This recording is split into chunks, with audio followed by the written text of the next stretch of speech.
If I go directly, it'll be cheaper because there won't be someone earning in the middle. No one wants to receive cold calls.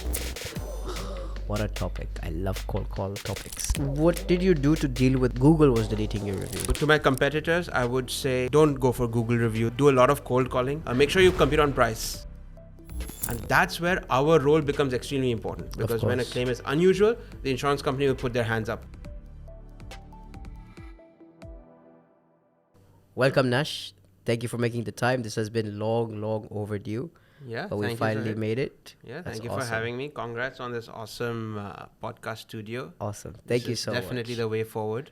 Thank you. I agree. I appreciate that you understand that, and thanks for that. So just give me a quick brief about yourself. I know you are the CEO of Insurancemarket.ae, and you run, mashallah, a very big firm. I have been to your office a few times, shot a few pieces of content together with you as well. Just give me a little backdrop of what Insurance Market is and what do you do. Real short and sweet so that I have enough questions to ask you after. Yeah, sure. So about me, I was born and raised in Dubai, and pretty much a Dubai kid in that sense. My dad was in the insurance business. He set up his own brokerage in 1995. And I graduated from university in the UK, came back and saw an opportunity to actually do more things digitally, and founded Insurancemarket.ae at the age of 21. Wow. Okay. And so that was in 2010. So now you can work out how old I am. I was about to ask you that as the next question. So yeah, founded Insurancemarket.ae about 12, 13 years ago. And so you're only what, 32, 33? Yeah, I'm 34 at the moment. Good Lord, yeah. You're blessed.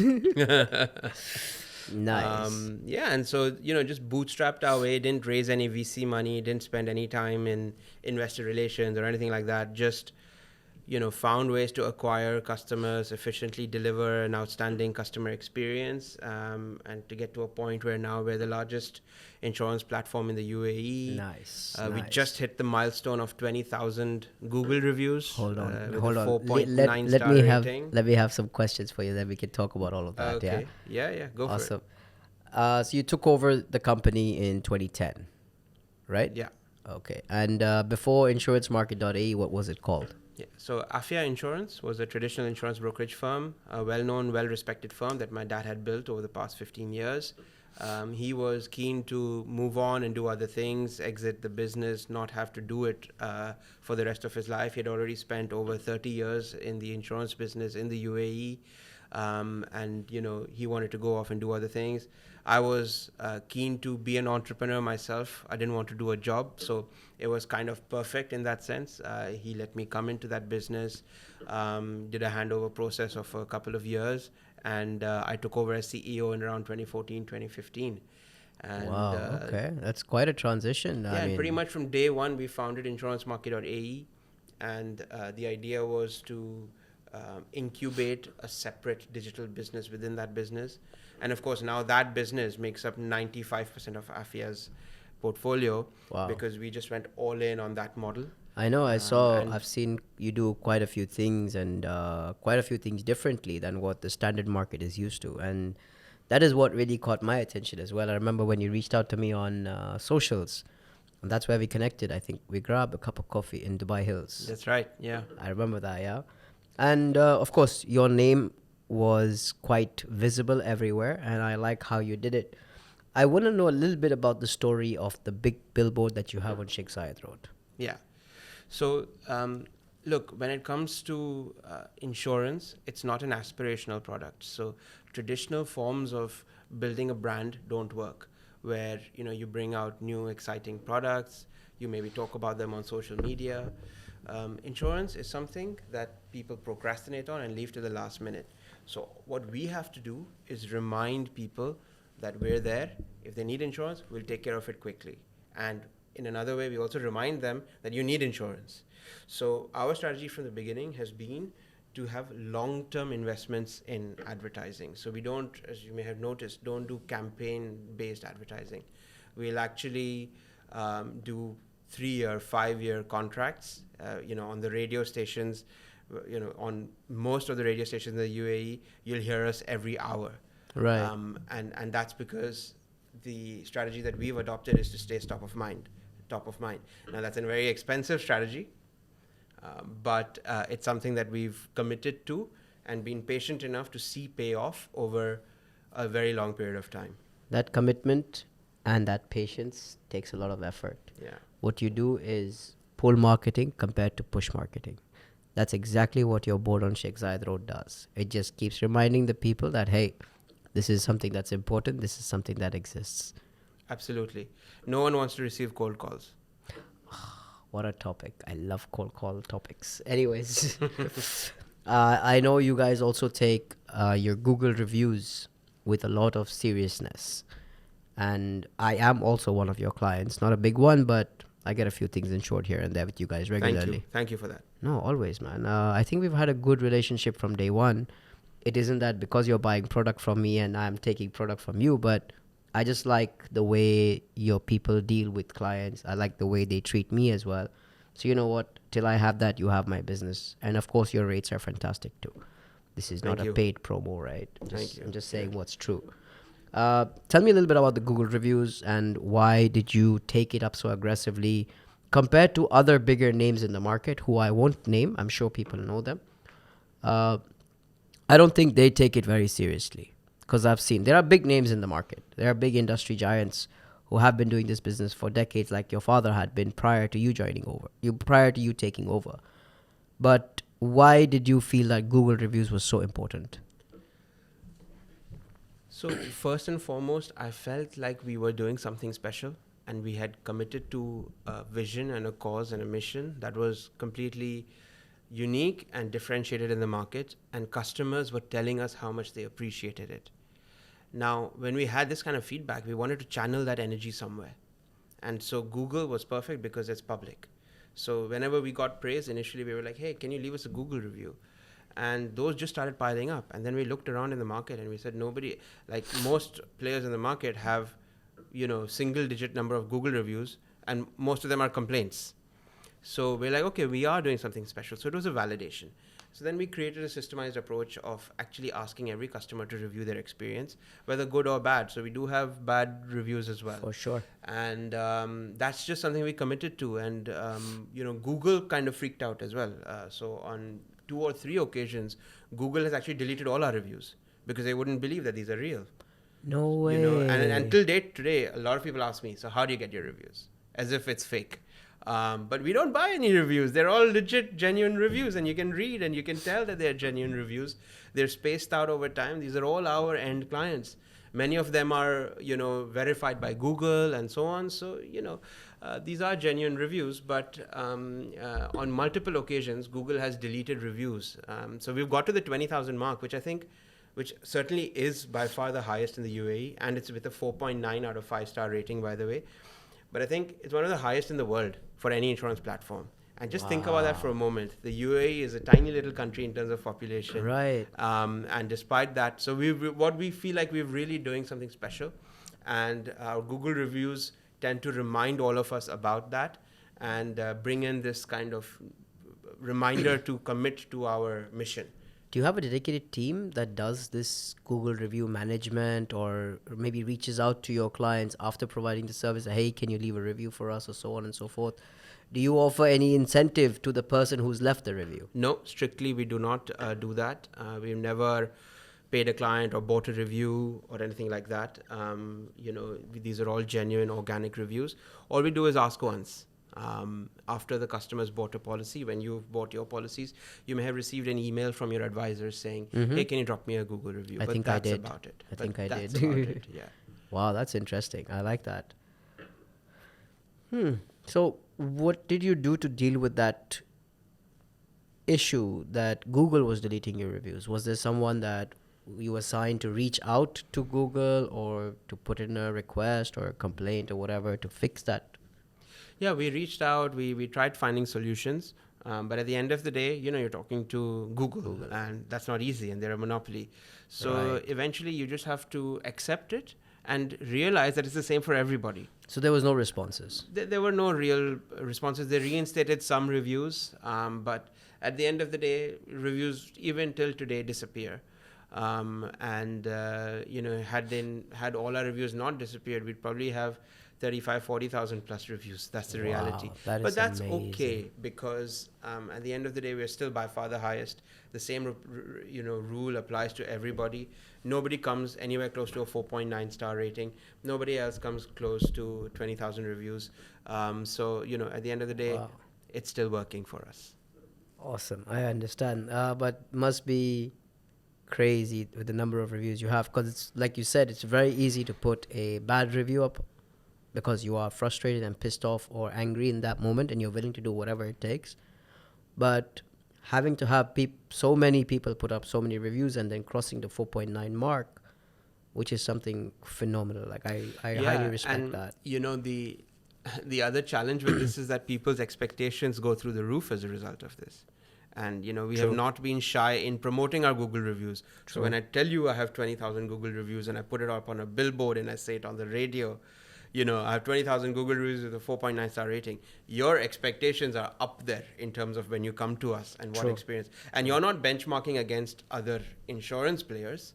You're benchmarking against companies that give you incredible service. They may For be sure. in the luxury sector, or they may be in hospitality, or they may be Amazon and Amazon Prime, and those kinds of organizations, or Uber, and getting instant service. And we are in a fairly challenging business when it comes to insurance. It's not that straightforward from a supply side perspective to deliver experiences like an Uber or an Amazon.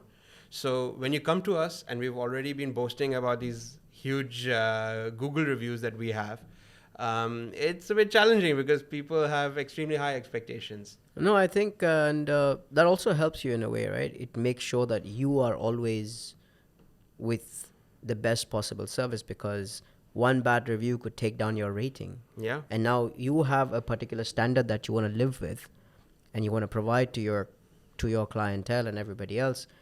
And that just helps you keep getting better and better with every step. It holds us accountable. It keeps us on our feet, and sometimes can even boost us in terms of morale.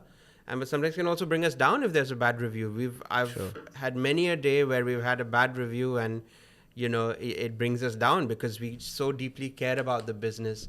I'm so emotionally involved with every single client experience, and I'm so keen to make sure every client has an outstanding experience that it's a double-edged sword in that sense. I don't know. A personal touch is very important, especially in these kind of industries.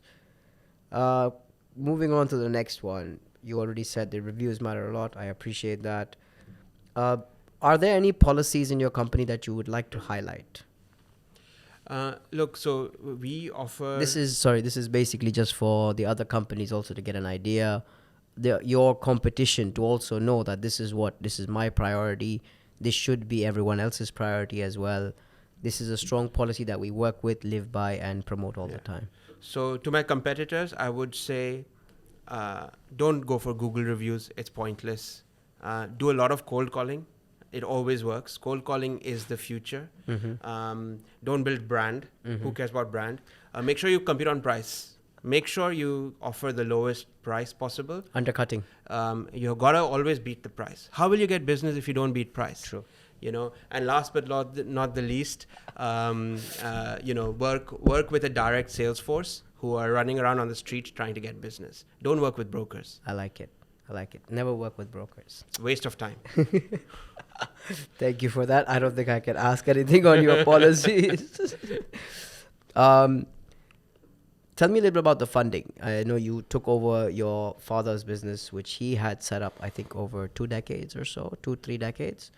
And you took it up, and amazingly over the past 10 years, you picked up on the whole digital aspect of it a long time ago, and you built, and today you run probably one of the biggest brokerage firms in Dubai. What do you do for funding? I mean, I'm sure that must be a regular challenge. Yeah, absolutely. So for us, when I came into the business, we were a very good quality boutique business. We were a team of 20 employees, and we did a good job, but we weren't large in scale, and certainly nothing in comparison to what we are today. To get through this journey of growth, a lot of people assume that we would have had to invest millions and millions of dollars in funding, because a lot of other players in the insurance business have raised and burned through millions and millions of dollars. But in our case, we're actually not externally funded at all. We completely own it ourselves, and we have bootstrapped our way to where we are today, simply by listening to customers and focusing on what's important. We never wanted to just build tech for the sake of tech, or build brand without any measure. We had always these limitations in terms of resource, and whilst many may think that that's a weakness, that was our greatest strength, because it held us accountable for every single decision we made, and it made sure that every decision we make brings value to the ecosystem, whether that's value to our customers, value to our insurance company partners, and of course value to our employees. So doing that, we've just been able to consistently compound growth, and that's the magic and beauty of compounding, where we've grown about 30% year on year. But when you do that for a 10-12 year period, you 20x your business, and that's what is phenomenal. True. So till date, we maintain those levels of growth. So, our intention is to, in the next couple of years, in the next 3 to 5 years, cross 1 billion dirhams of insurance premiums. Best of luck on that. I hope Thank that you. works out. I think you're doing the right thing, moving in the right direction with the policies you highlighted. I like that. I think you do a phenomenal job. As long as, I just hope the competitors don't take my advice, because then we'll have a problem. I like the cocky side. I mean, even when I connected with you a long time ago, the first time we met for a cup of coffee, I think it was like maybe 1.5, 2 years ago. Yeah, possibly. And I'm glad you reached out, because you know what? I was like, I like this guy. I like his vibe. I like what he's done with the business. I like his approach to the business, and so on and so forth. Because if I'm doing something and I feel it's good, and I see someone else doing the same thing and I feel it's good, you automatically connect with that individual, right? Yeah, for sure. And I wanted to reach out because you were my local celebrity. Every other Instagram reel that I would see would be of you. And it was funny, it was fun, and I learned a little bit about the real estate business. And so I said, I need to speak with this gentleman, because selfishly, I want to know what he's doing to gain that much of my life's attention. And that's why I reached out. And it worked. I got into the same type of content making. Right. And it was great fun. I'm sure it was, yeah. I did not ask a very important question, which was something I should have done at the start, but I'll probably put it up now. What does an insurance broker do? So our job is to understand our clients' requirements and then curate options for them from the market. So there are over 50 insurance companies in the UAE. And over 50? Yeah, and products are not commoditized. Products are all over the place, prices are all over the place, levels of service are all over the place, and then fulfillment, which is at the time of a claim, being able to deliver, is all over the place. So what we do is we make all of that easy, because we have the Google reviews to live up to. What we do is we'll only offer you products that we believe in. We'll only offer you insurance companies that we believe in. And then at the time of a claim, what we say is that you don't go to the insurance company and try to figure it out. Okay, that is the moment of truth.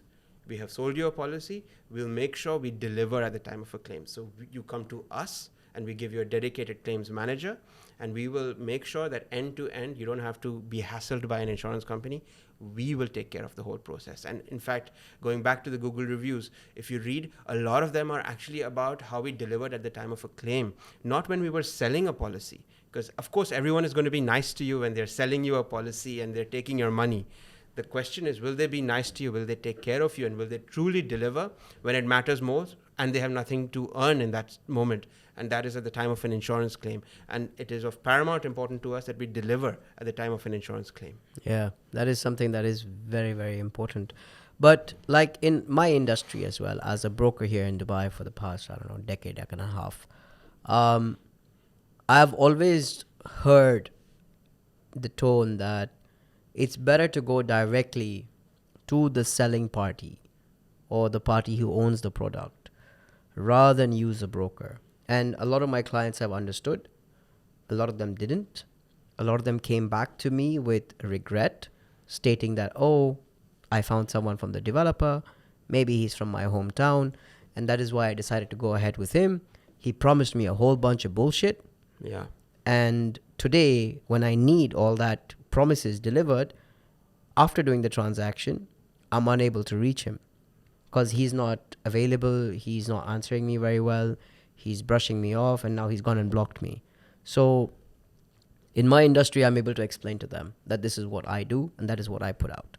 Could you explain how? Yeah, it's very what- similar. I think this idea of cutting out the middleman stems from the thought that if I go directly, it will be cheaper. I'll save a buck. I'll say that again. I think this whole thing stems from the thought that if I go directly, it'll be cheaper because there won't be someone earning in the middle. Whereas we all know the reality is that when you go directly, you're not talking to Mr. Sajwani. You're talking to a sales rep who is earning a commission. Who could be there today, but won't probably be there 3 months later. So in any case, you are paying a commission or a distributor's fee or a distributor's salary in some way, shape or form. The question is, do you want to pay somebody who's employed by that company and has only those products to sell? Are they going to act in your best interests, or is it going to be somebody else who's independent, unbiased, and truly cares about your objectives and meeting agree. your objectives? In either case, you are paying for it. True. And after the sale is done from that direct source, he's just going to be like, listen, bro, my job was to sell the product. After sale service, please go to the Happiness Center, which is around the corner in the next building, and you will meet a new gentleman who will probably help you out. Yeah. And it goes back to our example of what we choose not to do that. And we choose to say that regardless of which insurance company you buy, in your case, it's regardless of which developer you buy from, as long as you've bought from me, I'll make sure that they deliver. Thank you for highlighting that. I appreciate it. And so it's very similar for us. It is we'll important. try our best not to recommend an insurance company that will not deliver at the time of a claim, or an insurance product which will not deliver at the time of a claim. I want to wrap it up very, very soon, but can you tell me an experience of one of your craziest claim amount, and if you could highlight what was it? Like something bizarre, like craziest that you ever dealt with. Yeah, when it comes to claims, it's really sometimes, okay, when it comes to claims, these can really touch your heart sometimes, and you really feel responsible. You really learn that, wow, what the business that I'm in has a serious purpose to it, because you have to be there for someone in probably what could be one of their most difficult times, right? With life insurance, it's a key person in the family dying, right? With health insurance, God forbid, they could have had a major condition, and then they have to incur hundreds of thousands, if not millions, in healthcare expenses. True. So it's a really important role that we play. In the case of car insurance, even in Dubai, most people still rent. They don't own their own real estate. So the most expensive thing that you own is probably your car for most people in Dubai. So if that car is totaled, that's extremely difficult on someone. And you are there for them at that difficult time. That's the responsibility that we have. So by way of example, of course, there are hundreds of examples, but like there was one claim. I want one which is like super bizarre or some huge amount that you had to deal with. Yeah, it was, off the top of my head, there was one claim in which, unfortunately, everybody in the car died. Ooh. And it was an SUV, which is a 7-seating capacity. 8 people were riding on it, and all of them died.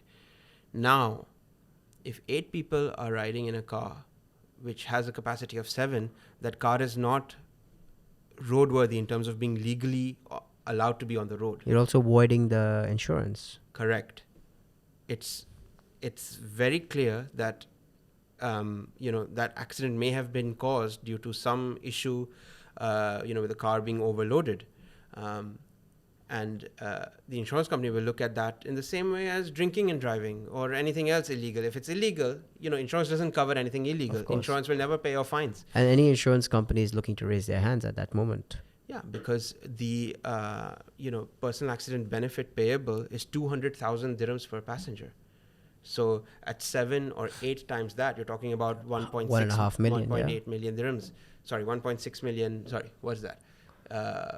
7 2s are 14, so 1.4 million. 1.4 or 1.6 million dirhams.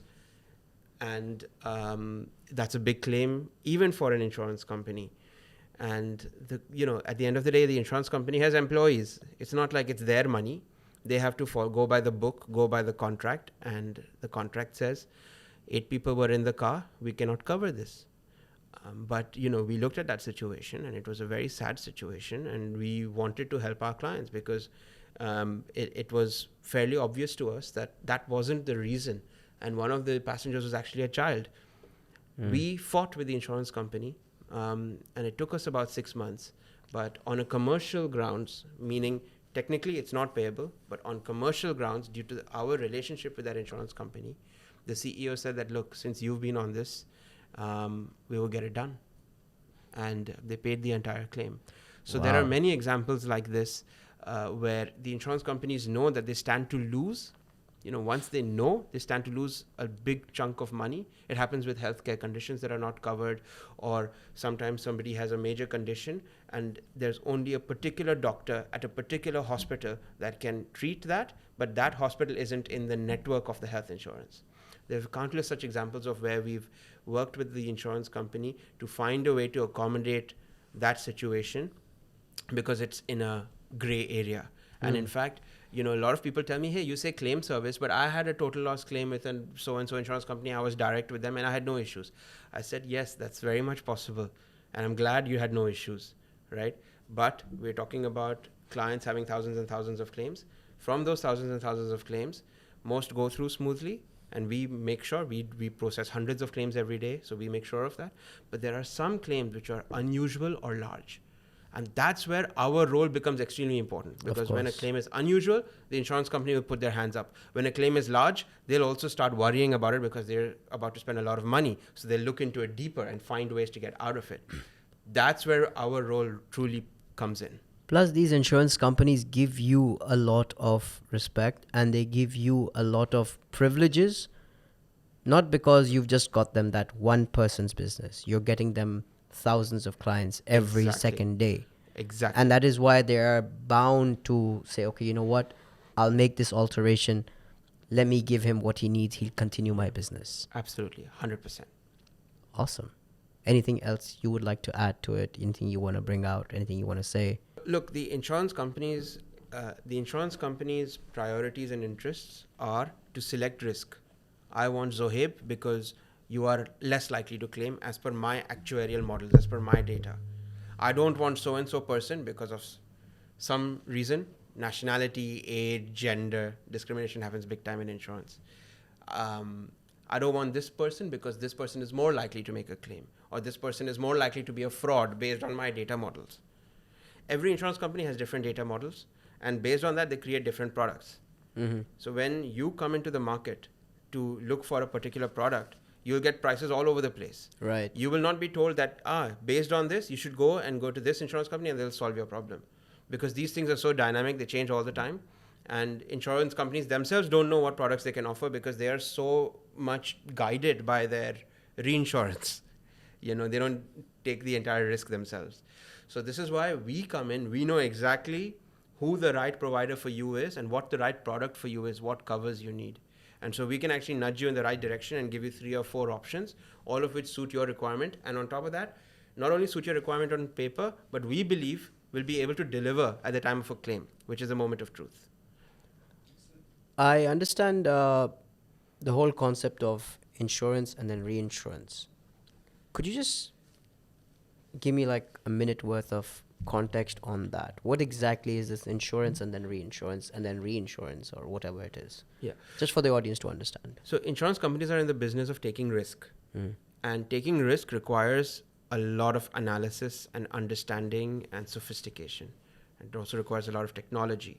And it also requires a lot of financial capacity because you have to be willing and able to pay millions in the event that the risk that you took, the bet that you made, goes wrong. Right? So for all of those reasons, insurance companies in the UAE, because there are so many of them, try to limit the amount of risk that they retain, because you don't want one claim to destroy your entire company. For sure. So they end up buying reinsurance from markets all over the world, predominantly in the UK, Europe, and the US. And that's how the market has worked.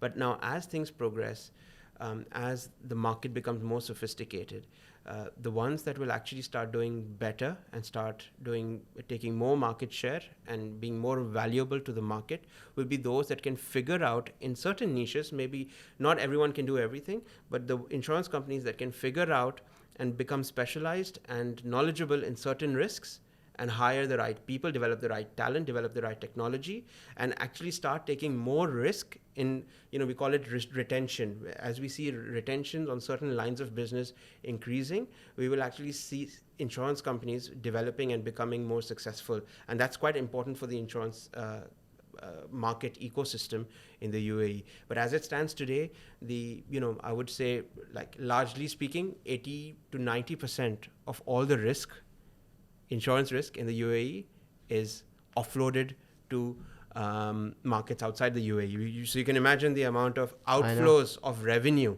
which could actually be retained in the UAE. And that's the role that we have to play as an insurance ecosystem, where we have to develop talent, capabilities, technology, so that more risk can be retained within the UAE. So you're saying that the reliance on reinsurance to run your insurance business is a problem?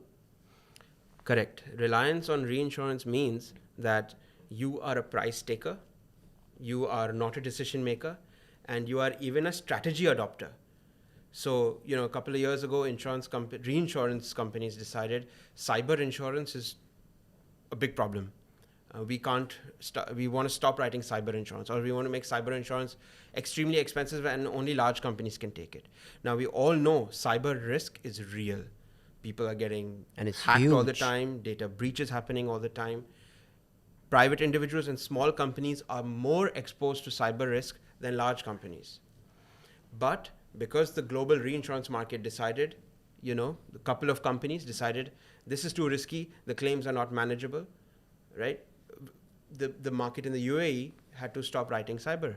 So we get so many companies coming to us saying we want cyber insurance, and now we do have solutions, but it's a bit more complicated. There's a lot more risk management required. Now, what if there was a cyber insurance underwriter here in the UAE who was so much in touch with what the risks are in the UAE and how companies work in the UAE? If they had deep knowledge and insight about the UAE's cyber risk landscape, they could design products, they could raise risk capital, and start writing that business. So now, for their strategy and for them to be able to deliver their products, they wouldn't need the global reinsurance markets.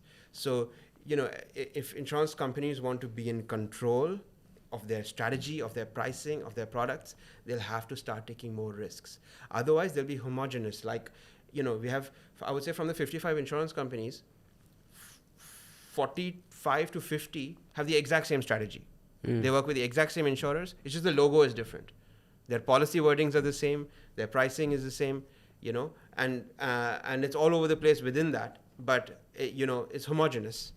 So, what's differentiating you as an insurance company? True. How will you stay in business? Because when everything else is the same, the only thing you can compete on is price, and that's what ends up happening. And when you're only competing to the price, it's a race to the bottom. Eventually, nobody has anything left. So are you saying that Dubai-based companies have zero cyber insurance? No, cyber products are available. Larger companies have solutions in place. But when it comes to SMEs, when it comes to private individuals, there is a huge vacuum because the supply isn't there. So we wanted to be a part of the solution. We were pushing cyber insurance. We were promoting it to the market, and we focus on private individuals and SMEs. But we've had to kind of slow that effort down because on the supply side, products have dried up. There isn't enough product. I think cyber risks are things that people are still figuring out. So when it comes to demand, it's a function of how much awareness we raise. A lot of people don't even realize or know that they can get cyber insurance. There isn't much knowledge about it. But if they truly understand, and then they start speaking to others who've been hacked, who've had data breaches, and what kind of cost that has had been incurred because of that, a lot of people will actually buy it. But it's a function of us being able to raise awareness. Awesome. Thank you very much. I appreciate Thank your you, time. Zohaib. That Thanks was for a making it pleasure. in finally after a Yes. few changes, but I'm Yes, glad. yes, yes. And thank you very much for that. We'll see you guys in the next one.